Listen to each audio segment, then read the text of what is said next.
Mentioned yesterday a few times you said that, asked you about Kuminga in the basketball when he signed. Well, he signed. How do you see? You're telling me I have to do better than No, I'm saying you set up the great context for what today is going to likely be. Basketball-wise, he obviously was out of the rotation for key moments last season. Do you say that still could happen? Or do you think that he does have a real fixed role in what you want to do? I know things could change, but just generally, how do you see this role happening this season? Well, first of all, I'm happy for Jonathan. I mean, that's it may not be the contract he was hoping for, but that's life-changing money, and I'm really happy for him and his family.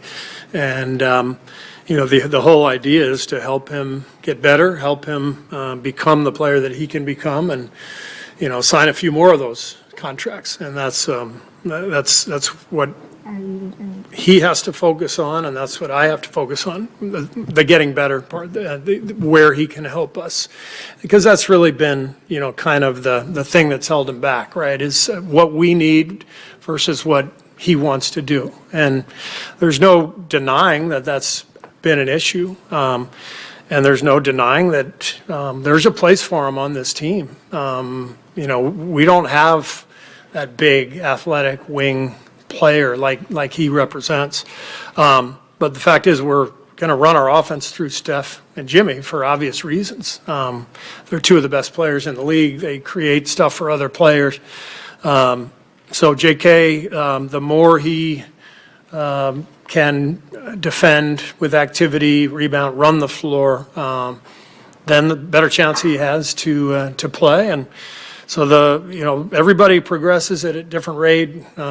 Things can click, but those are the things I'm going to continue to ask of him. And I have no doubt too that there's going to be times this year where we got to get him the ball and run the offense through him. We got an older team. There's going to be games where Steph is out, Jimmy's out, maybe both of them are out.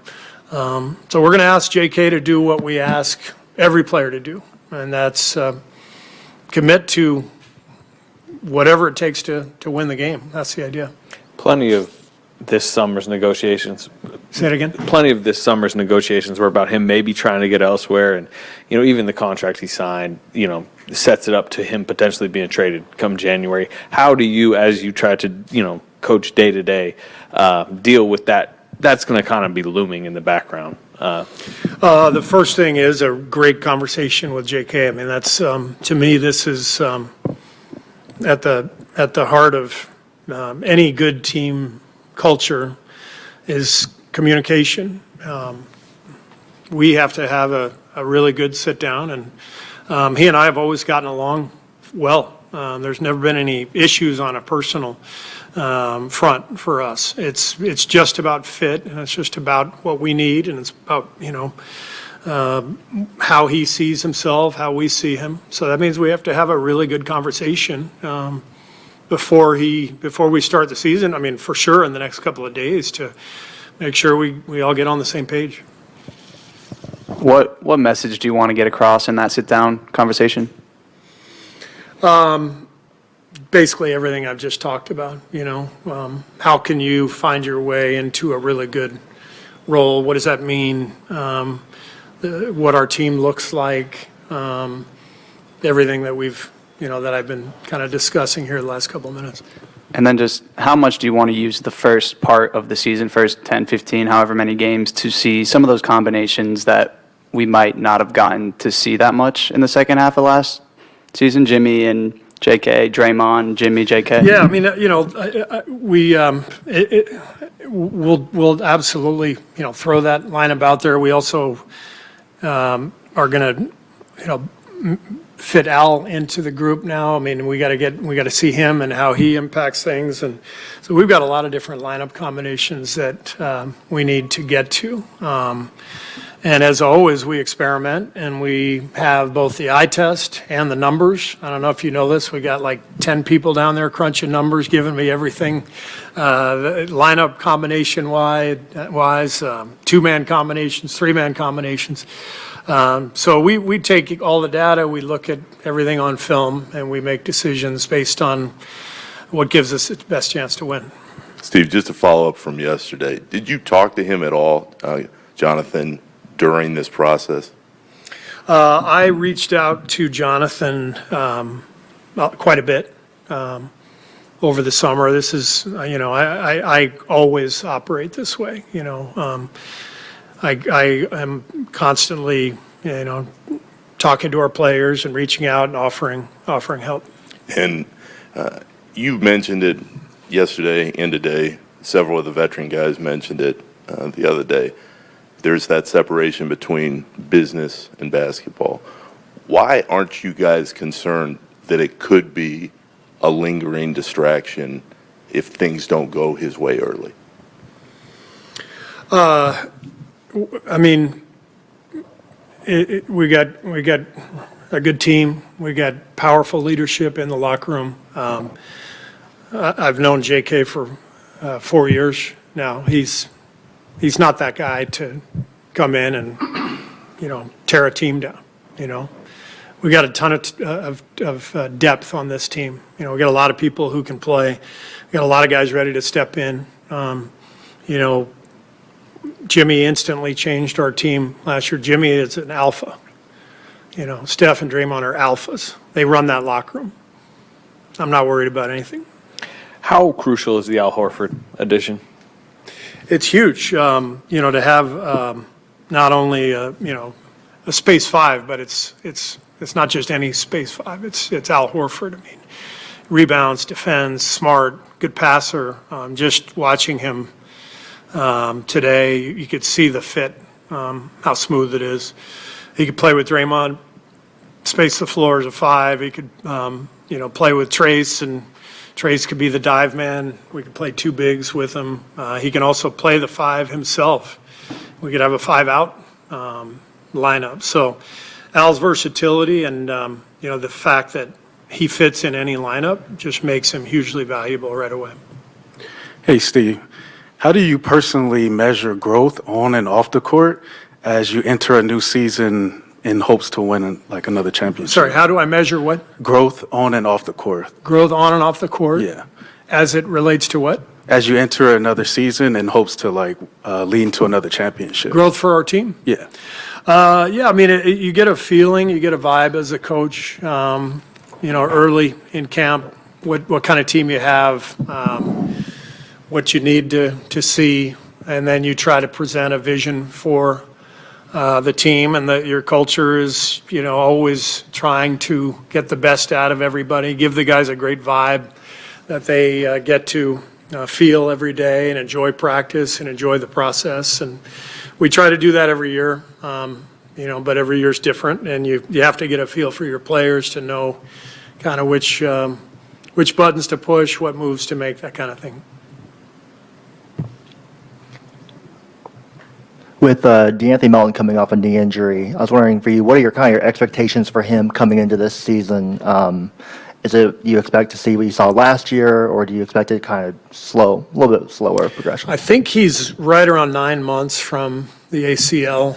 The plan is he's not going to be in, our practice sessions yet. He's going to do individual work. He's coming along really well, but he's not playing in a game anytime soon. The idea is we give him work. I don't know if we announced anything yet, Raymond, or not really. For today, he's doing some individual court workouts now. Will be reevaluated in 4 weeks. Yeah, I mean, the hope is that sometime in the next couple of months, he's ready both, in terms of his rehab and his conditioning and his rhythm, and we get him playing somewhat early in the season. But what that means really all depends on his rehab. But we're so excited to get him back. I mean, you guys saw last year, even in 7 or 8 games, whatever he played, great fit, great guy, two-way player. But we'll give him all the time he needs to get better. What do you think it'll be like for Seth Curry to step in the same locker room as his brother? Kind of cool to be here, but also endless questions, endless comparisons. What do you think that dynamic will be like? I think it's awesome. When I got here, I think Seth had just played in Santa Cruz, if I'm not mistaken, about 11 years ago. And and then he set off on his own course and made a really good career for himself. I think the timing feels right on this. I don't know that the timing was right over recent years. We probably didn't have the playing time for him. He was in a place where he was going to teams and playing a lot, making money, and it just feels like they're both at a point in their careers where this makes a ton of sense. I'm thrilled to have Seth and to see the two brothers side by side today at our meeting. It's pretty awesome. Steve, Al didn't play back-to-backs last year in Boston. Is that going to be the plan for him here as well? That'll depend on Rick and the performance staff, but, it's a safe bet that he's going to miss, games just because it doesn't make sense for him to play 82 at the age of 39. So we'll figure that out as we go. And with DeAnthony being out for a little bit, what did you learn about both Brandon and Buddy last year at the two-guard spot next to Steph, especially after Jimmy was part of the picture as well? Both guys really played well, down the stretch next to Jimmy. Jimmy makes everybody better, so does Steph. Buddy obviously had a hell of a playoff run, had some huge games for us, Game 7 in Houston. So the shooting, the competitiveness, the defense, he did a really good job in that series defensively. And then BP is, he connects the game. I talk about it all the time, but the game makes sense when BP's on the floor. So even in that series against Minnesota when he's not shooting well, the lineup combinations make sense. The ball moves. We find Steph on the backside of the play. Those are all things that BP helps us with. And as a result, for both of his seasons now, he's been one of our highest plus-minus guys. So those numbers don't lie. There's a reason he's out there as much as he is. Hey, Steve. Saw that Natalie Nakase and the Valkyrie staff were watching as practice yesterday. I know she shadowed you a little bit mid-season last year. So just wondering, what have your conversations been with her coach to coach kind of been like? With Natalie? Yeah. So she started coming to our coaches meetings last year in the spring to, kind of prepare for her season. So I really enjoyed having her. She was really just observing. And then once her season started, we communicated quite a bit, but there hasn't been a ton of basketball talk and X's and O's. It's been more just a good friendship and a support of each other. She's a wonderful person and a great vibe, fun to be around. And obviously, she crushed it this year. She and her staff did an amazing job. So it's been fun to get to know her. What type of defense do you expect to have this year? And then, I guess to follow on that, just how do you feel about where you guys are at point of attack defensively? Yeah, I think point of attack is probably the biggest thing for us this year because we got a lot of great help behind the play with Draymond and Al and Jimmy. And I think Moses will again take on that role, which he did so well after the trade of, guarding the ball, guarding the other team's best player, really hounding the ball, and that gives him a role that he really has taken to. But that's where we expect BP to get better. That's where JK can really help. It's where Melton can really give us a lift as well. So I think this team is more capable of switching than last year's team, and we're going to tweak a few things, but I'm excited. I think I mentioned yesterday, Jimmy alone makes us better defensively because of what he does on offense. He doesn't turn it over and he gets to the foul line. And so instantly we get better defensively just by having Jimmy. Monty?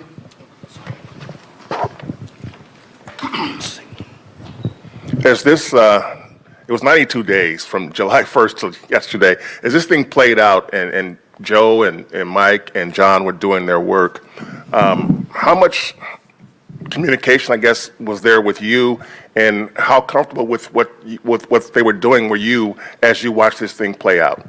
I talk to Mike every day, whether anything's going on or not. We touch base every day, and so he shared with me what was happening, and I told him there's a reason I hated being a GM, and those 92 days were a great example of that.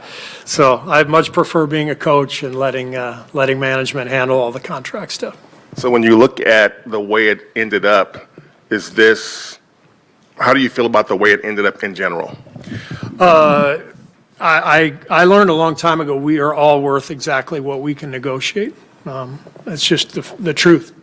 So it seems like a logical conclusion to end up where each side did. And, again, that's really Mike's department, but he was kind of, telling me what was happening all along. Again, I'm happy for JK. I mean, he just, I guess, tripled his salary. It's a lot of money, and he's a young guy. He's got a lot of growth and a lot of time in his career ahead of him. And again, the contract stuff can be messy, but eventually you get where you're supposed to go. Obviously, Al brings the spacing to your team, but he's also known for his legendary locker room leadership. How do you sort of foresee that factoring into this season? Yeah, I've had people from Boston just text me, call me, rave about how much he meant, and we're going to need that without Loon. Losing Loon, we lost a piece of our soul. We lost one of the great leaders I've ever been around. And he didn't really have to say much to be that great leader. So we're going to miss Loon, and I feel very lucky to have Al to fill some of that void.